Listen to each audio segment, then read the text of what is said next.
ಅದರ ಬೆನ್ನಲ್ಲೇ ನೀತಿ ಸಂಹಿತೆ ಕೂಡ ಜಾರಿಯಾಯಿತು. ಈ ಬೆನ್ನಲ್ಲೇ ಈ ಮನೆಗಳಿಗೆ ರಾಮಧ್ವಜ ಆಗಿರ್ಬೋದು ಅಥವಾ ಭಗವಧ್ವಜವನ್ನು ಏನು ಹಾಕಿರ್ತಾರಲ್ಲ, ಈ ಒಂದು ನೆಪವನ್ನು ಒಡ್ಡಿ ಅದನ್ನು ತೆರವು ಮಾಡಿಸುವಂಥ ಕಾರ್ಯ ಆಗಿರೋದು. ತೆರವು ಮಾಡಿಸಿದಂಥ ಅಧಿಕಾರಿಗಳ ವಿರುದ್ಧ ಗ್ರಾಮಸ್ಥರು ತಮ್ಮ ಆಕ್ರೋಶವನ್ನು ವ್ಯಕ್ತಪಡಿಸಿದ್ದಾರೆ. ನೀತಿ ಸಂಹಿತೆಯ ನೆಪವೊಡ್ಡಿ ಕೇಸರಿ ಧ್ವಜಗಳ ತೆರವಾಗಿರೋದು. ಪಂಚಾಯಿತಿ ಅಧಿಕಾರಿಗಳ ವಿರುದ್ಧ ಗ್ರಾಮಸ್ಥರು ಪ್ರೊಟೆಸ್ಟ್ ಮಾಡ್ತಿದ್ದಾರೆ. ಶ್ರೀನಿವಾಸಪುರ ತಾಲೂಕು ಅಡ್ಡಗಲ್ನಲ್ಲಿ ಪ್ರತಿಭಟನೆ ಮಾಡ್ತಿದ್ದಾರೆ. ಪಿಡಿಒ ಏಜಾಜ್ ಪಾಷಾ ವಿರುದ್ಧ ಗ್ರಾಮಸ್ಥರು ತಮ್ಮ ಆಕ್ರೋಶವನ್ನು ವ್ಯಕ್ತಪಡಿಸುತ್ತಿದ್ದಾರೆ. ಕೇಸರಿ ಧ್ವಜವನ್ನು ತಿಪ್ಪೆ ಸ್ಮಶಾನದಲ್ಲಿ ಬಿಸಾಡಿದ್ದಕ್ಕೆ ಆಕ್ರೋಶವನ್ನು ವ್ಯಕ್ತಪಡಿಸಿದ್ದಾರೆ. ಚುನಾವಣಾ ಡೇಟ್ ಅನೌನ್ಸ್ ಆದಮೇಲೆ ನೀತಿ ಸಂಹಿತೆ ಜಾರಿ ಆಗಿದೆ.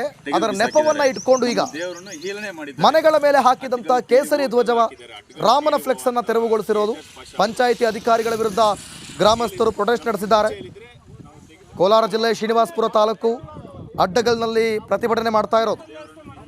ಪಿಡಿಒ ಏಜಾಜ್ ಪಾಷಾ ಅಂತ ಧ್ವಜವನ್ನೆಲ್ಲ ತೆಗೆದುಕೊಂಡು ಹೋಗಿ ಸ್ಮಶಾನದಲ್ಲಿ ತಿಪ್ಪೆಯಲ್ಲಿ ಬಿಸಾಡಿದ್ರಂತೆ. ಹೀಗಾಗಿ ಅಲ್ಲಿನ ಗ್ರಾಮಸ್ಥರು ಅವರ ಅಧಿಕಾರಿಗಳ ವಿರುದ್ಧ ತಮ್ಮ ಆಕ್ರೋಶವನ್ನು ವ್ಯಕ್ತಪಡಿಸುತ್ತಿದ್ದಾರೆ. ನೋಡಿ, ಧಿಕ್ಕಾರ ಧಿಕ್ಕಾರ ಅಡ್ಗಲ್ ಪಿಡಿಒ ಧಿಕ್ಕಾರ ಧಿಕ್ಕಾರ ಧಿಕ್ಕಾರ ಅಡ್ಗಲ್ ಪಿಡಿಒ ಧಿಕ್ಕಾರ ಏಜಾಜ್ ಪಾಷಾ ಧಿಕ್ಕಾರ ಧಿಕ್ಕಾರ ಧಿಕ್ಕಾರ ಏಜಾಜ್ ಪಾಷಾ ಧಿಕ್ಕಾರ ಧಿಕ್ಕಾರ ಧಿಕ್ಕಾರ ಏಜಾಜ್ ಪಾಷಾ ಧಿಕ್ಕಾರ ಧಿಕ್ಕಾರ ಧಿಕ್ಕಾರ ಪಿಡಿಒ ಧಿಕ್ಕಾರ ಧಿಕ್ಕಾರ